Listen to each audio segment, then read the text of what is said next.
खुलुमबाय आं दङ दायो मोनसे आबादथिलियाव जाय आबादा नायोब्ला खोब रंजानायबो मोनो बिराद गोजोननाय मोनो मानोना फानलु बागानाव आरो बे फानलु बागाननि जों करुणाकान्त बर' बिथाङा दा नैबे जाबाय घगापारानि भेरगावनि साखाथियाव थानाय घगापारा मुंनि जायगायाव खोब मोजां रोमै बे फानलुफोरा थायदों दा बेखायनो दिनै बिथांनिफ्राय जोङो आबाद खालामनायनि गोसोआ मानो थाखाय फैखो आरो दिनै बिथाङा गोजौ थाखोनि सोलोंथाइ लानानैबो दिनै आबादाव जे नांथाबदों बे जोंनि थाखाय जोबोद बाख्नायथावना जोंबो एनबिनि जानानै साबायखर बावदों बिथांबायदि जाहाथे लेखा गोरों सुबुंफ्रा ओरैनो थायालासेनो जाहाथे न' जिंफ्राव थानाय गोबां हाफोरखौनो माखासे आबाद खालामनो हायो आरो आबाद खालामनायजों लोगोसे मोनसे जि राङारि बिथिं बेखौ गोख्रों खालामनो हायो आरो नैबे जोंनि थाखाय मोनसे गोथां बिथांखि दा जोंथ' आबादारि न'खरनिफ्राय देरनाय मानसि माइ आबादखौथ' उन्दैनिफ्रायनो मावनो गोनां जायो आबादनि गोसोआ आङो 2006निफ्रायनो जेब्ला आङो मेट्रिकुलेसन पास खालामदोंमोन आं बिदि हादान दिक्काजुलियावबो थांदोंमोन बानलु गायनो खिन्थु साक्सेस जायासै आरो बिदिनो न'आवबो हा जोम गैया माने बिदि बानलु बायदिसिना भेजिटेबोल मावनो थाखाय आरो खिन्थु नैयाव लिस्टआव मावफैदों आरो जोङो जोंनावहाय दायो सरखारनिफ्रायबो गोबां हेल्प होदों मानो नोंथांमोना बेबायदि माबाफोर मदद मोनदों नामा? जोङो नै डिमाकुसि जितु एग्रिकालसार अफिस बेनिफ्राय हासार मोनदों ओमफ्राय दाखालि स्प्रे मेसिनबो लाना फैदों मोननि नङा मोनद्रायै नङा मोनदों जेखिनि हायो बेनिफ्राय जों नुबाय बांसिनानो तारमाने आबादाव इसेबां ब्लां हाफोर दङ नाथाय बेफोरखौ गारनानै दिनै बेंगलर मुम्बाइ बायदिसिनायावसो थांसै जोंनि सेंग्राफोरा बिथांमोनखौ मा होनना जाहोना ओरैबायदि जायो माने आबाद मोनसे मावनोब्ला थाखा फैसानि बिराद गोनांथि जायो दा जोंनि बे एरियानि मानसिफ्राथ' थाखा फैसा गोनां नङा आरो आबाद मावनो थाखाय न'खरनि मानसिया जुदि न'खरनि मानसिनियाव थाखा बियो रावबो होनो थाखाय राजि जानाय नङा थ' बिदि बाथ्रा थायो खायसे आरो गाव गोसो बायदि बा आबाद मावाबासिनो दस्रा खामानि मावनो गोसो जायो दा बिथांमोननि खोथाखौ आं बुंनो हानाय नङा आरो अब्लाबो दायो नैबे फानलु जिहेतु गायबाय जों बिराद माने ग्रोम थायदों माने बेखौ नुनानै जों नुबाय पार बिगायाव बेसेबांसो मोनगोन होननानै एक्सपेक्ट खालामो जोङो पार बिगायाव 1 टनसो मोनोबा जोंनि थाखाय साबसिन जायो आरो मोनगोन बायदि नांदों दा थांना थायोब्ला बिफाङा अब्लाबो दिनैसिम माने गायनायनिफ्राय खनबेसेसो फानखो बिदि जोङो दा मोनसे दंफां हिसाबै बा खनब्रै खाबाय 8 कुइन्टेलसो जाबाय गासैदो बेसेबां बिगा होनदों 4 बिगा दा 4 बिगायाव माने खावसे थैनाय बायदि जादों बारहुंखायावबो गुबुबाय दैबानाबो एसे जाबाय खावसेयाव जों नुदोंमोन माने एसे केपसिकाम गायनायखौ नुदों माने नाथाय एसे थैजोबबाय मानि थाखाय बेयो दै लोमबाय बे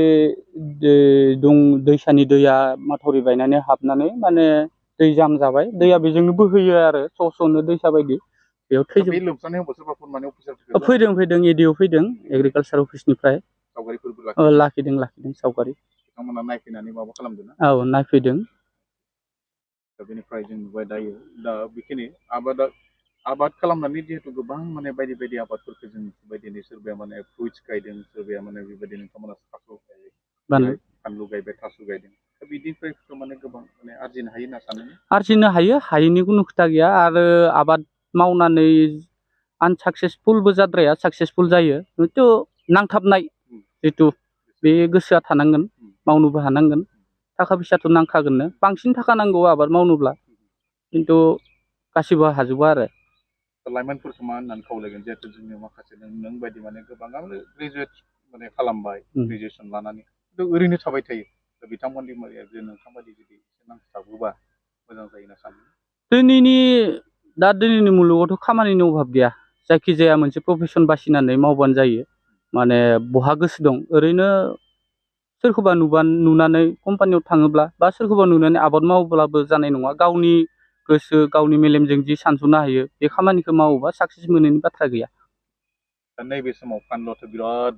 बेसेना बिराद बांबाय थादों दा पार केजि बेसेबांसो मोनबाय थादों जोङो दा जितु डिलार डिस्ट्रिबिउटरा लाङो पार केजि 100 बेनिफ्राय आप डाउन जायो मालाबा 80 100 मालाबा 120 बिदि थाङो आरो मेक्सिमाम 100 जिहेतु दायो बिराद माने फुल सुइं थागासिनो बेबायदि समाव मा होनना बुङो दा जोङो आसा खालामदों जुदि दा जाहैबाय दा आसार सावन भाद्रसिम सोलियोब्ला जोङो मिनिमामब्लाबो 2 लाख थाखा मोनसे एक्सपेक्ट खालामदों आरो जुदि इसोरा अनो बेराम आजारजों थैया आरो गासैबो सिटुएसना मोजां थायोब्ला बेनि उनाव मा गायगोन होनना सानो? बेहाय जोङो बेखौ फोजोबनानै ओरैजाय ब्लेंक जायगा दं एसे बेहाय जों आलु गायगोन एसे एडभान्सै आरो फान्थाव गायदोंमोन फान्थाव गायदोंमोन मेसें बोथोराव दा थाइदों जायखिजाया बिथिं माने बे थास' गायनायनि थांखि लायासै नामा बिदि? थास'खौ जों थांखि लाथ'वाखै आरो हाया थास'नि थाखाय माने एडभान्स जों जितु अफ सिजननि मोनसे मार्केटखौ हमनो थाखाय जों खामानिखौ मावदोंथ' दा थास'खौ जों गायथ'वाखै दा थास' ओंखारबायनो दस्रानिफ्राय बेखायनो थास'आवबो प्रफिटेबल अफ सिजन टाइमिं मिलायनो हायोब्ला माबायदि मा सानखांनानै बेबायदि फानलु गायनाय खुलुमबाय गिबियावनो आंनि मुङा करुणाकान्त बर' गामिया नैबे जों आबाद मावनाय गामिया जाहैबाय घगापारा दा जोङो आबाद बेवहाय माने मावफैदों आसिन मासनिफ्राय आरो दा फान्थाव गायखांबाय ओरै दा इनिफ्राय बेखिनिखौ फानलुआ खै बिगा दं?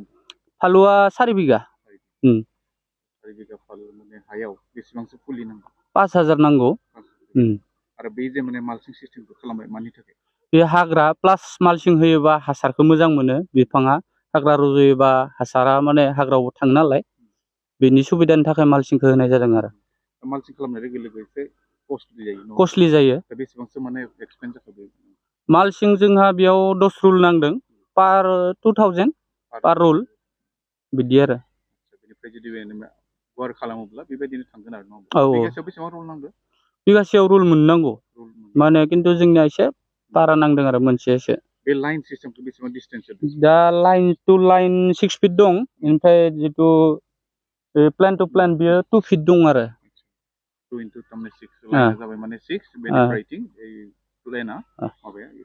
प्लाना जाबाय 2 बेफोरनि डिसटेन्स होदों आरो दा बे फानलुआ जेनेबा गोबां बेरामफोर जायो बे बेरामफोरनि थाखाय मा मा दायो नैबे माइक' कम्पानिनि मोनसे जात ओमफ्राय बेराम होनोबा नैबे गंगार खर' होनना बुङो जोंनि बर'आव जितु भाइरास आरो थ्रिप्सबो बिदि नाङो माने बियो नाङोबा फिथाइ थाया बिबारबो लाया आरो इनिफ्राय आरो मोनसे बेराम दं बेखौ सोखानो थाखाय मा होयो? बेखौ सोखानो थाखाय मेडिसिन दं बाजाराव इन'भा बिदि इनिफ्राय एक्का बिदि स्प्रे खालामनांगौ आरो पार लिटार 2 ग्राम 1 ग्राम 2 ग्राम मेक्सिमाम 2 ग्राम दा बियो माने बेखौ होबाल' जाया एसे गुदियावबो एसे खामानि मावनो गोनां थायो खिन्थु मोजां जानाया बिदि जाद्रायोबाथ' मोजां जानायनि राहाया एसे खमानो खिन्थु थेवबो जोंबो फार्स्ट टाइमथ' जोंबो दा बुजिलांबाय थादों आरो खिन्थु दा बुंनो हाया बेसेबां स्प्रे खालामबा मोजां जाहैगोन। माल्चिं खालामनाया बेफोर जायो नामा जे हमनानै ला माल्चिं खालामनाय लोगो लोगो बेयाव जिथु दै थायोब्ला माने बिफाङा थैनाय बेबायदि खारग'यो नामा? दै माने माल्चिंआवथ' डाइरेक्ट दै हाबा खिन्थु एसे खारग'यो अखायाबो डाइरेक्ट गोलैया ओमफ्राय जितु हासार होनाय जायो बे हासारखौ डाइरेक्ट मोनो ओमफ्राय दै जुदि बे जितु माने ड्रेन खालामदों बेहाय दै जाम जायोब्ला होमबानिया बियो थैनायनि चान्सआ थायो आरो ड्रेनेज सिस्टेमा मोजां जानांगौ।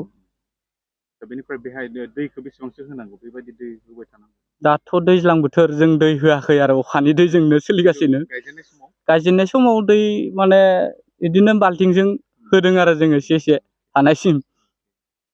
माने जों नुबाय दिनै नोंथाङाथ' गोजौ थाखोनि माने लेखाबो लाबाय लानानै लोगो लोगो बांसिनानो खिन्थु साख्रिनि उन खारफायो खिन्थु नोंथांखौ एसे आलादा नुबाय। दा साख्रि होनोबा आङो जिउआव फार्स्ट टाइम खनसे मा होनो बेखौ UPSC एन्ट्रेन्स होदों APSC ओमफ्राय मा होनो मोनसे